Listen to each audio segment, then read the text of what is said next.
It is therefore my honor to be able to move that we terminate the proceedings of the Department of Education.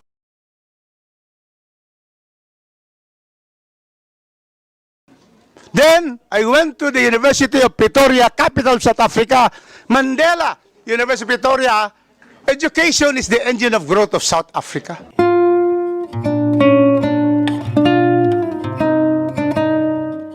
Thank you, Mr. Chair, Madam Chair, Your Honors, for the time and attention given to us. We're now ready to receive questions, but with your permission also, may you allow me to refer some of the questions to some of my undersecretaries or whichever resource person may answer, given that I've only been in the office for 6 weeks. Thank you, Madam Chair.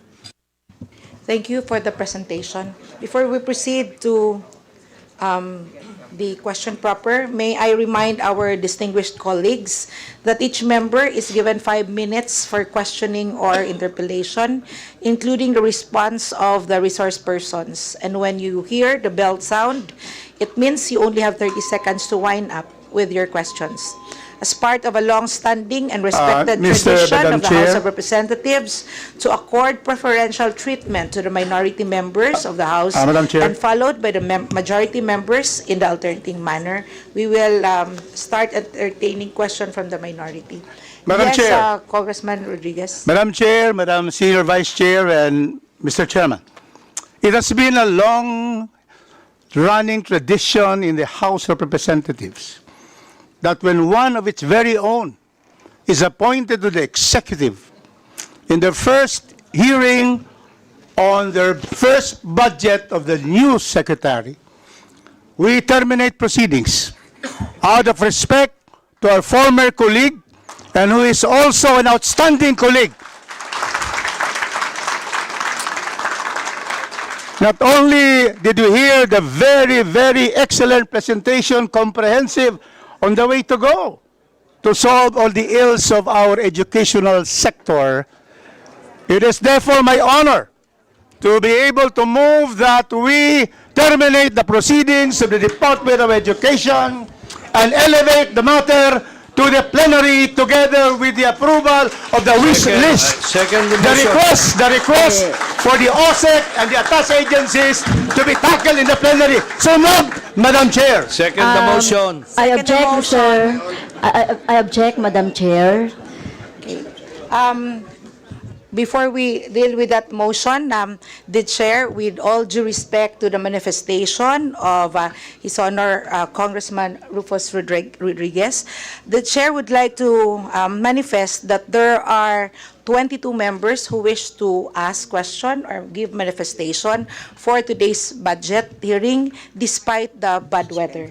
The presence of these congresspersons who are here, they are all willing to ask or maybe manifest their support to the Department of Education. And in fact, the members of the Department of Education, the DepEd family has been here as early as 7 a.m. And siguro, excited din marinig ng taong bayan kung ano ang sasabihin ng ating mga kinatawan ng Department of Education. So with that, the Chair declares for suspension for a minute.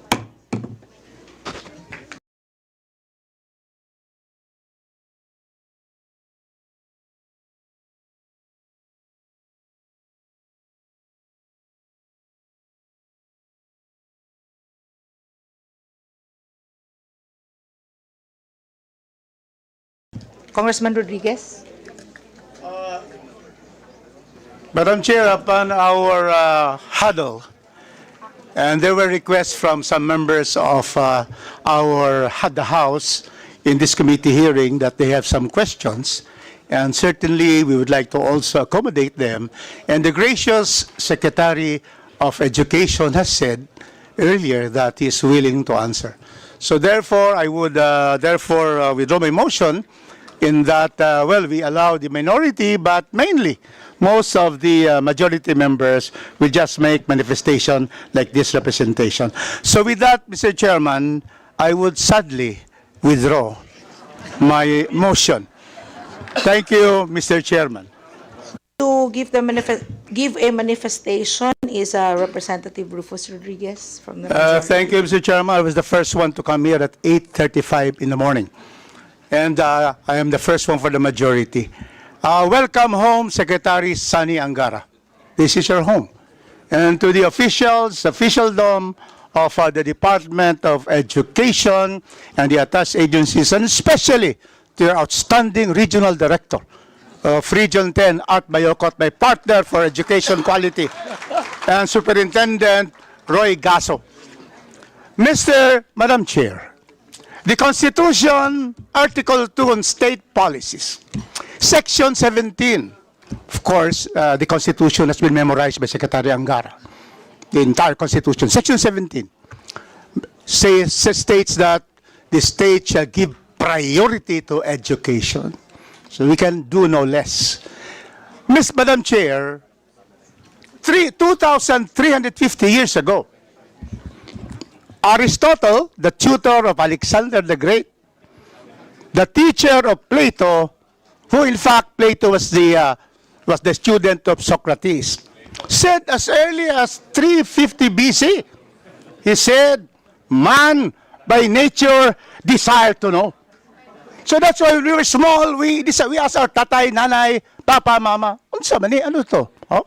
Because it is innate in us to learn, that is desired. Then, in the 19th century, the French philosopher, René Descartes, in Bisaya, Descartes. René Descartes said, cogito ergo sum. I think, therefore I am. A person who does not think does not exist. And how do you think? By going to DepEd, by going to our public elementary high school, then go to college and learn. And then you exist because you have proper education. Then, I went to the University of Pretoria, capital of South Africa, Mandela University of Pretoria. Education is the engine of growth of South Africa. And we all know, Madam Chair, that education is the great equalizer of this country. And that is why, Madam Chair, my manifestation is to support Secretary Angara. There is now a fresh air, a sunny future for education. Because we have a new secretary. And therefore, I would just like to, therefore, in the proper time, move that not only do we approve the NEP proposal of DBM, but to approve the DepEd OSEC wish list of 59 billion. And also the attached agencies, NBDB, I see Clink here. Clinkang, where are you? There. We need 289 million for the NBDB. Then the National Council for Children's Television. Where is Miss Atienza? You're there. 132 million only. And then Jeremy Barnes is here. My good friend, the National Museum of the Philippines, because they're going to open a branch museum in Cagayan de Oro under my law. See? So 1.6 billion. The Philippine High School for the Arts, 22 million. Early Childhood, 22. And then National Academy for Sports, 2009. So therefore, my manifestation is we support the budget and move for that in the plenary, we increase this by the wish list. But there are just 2 points I would like to manifest. First, we have to increase, we have to have a subject, restore subject of PE. It should not be part of art, culture. These are different. This is the whole body and mind of our learners so that we can have Carlos Yulos in our elementary schools and high schools.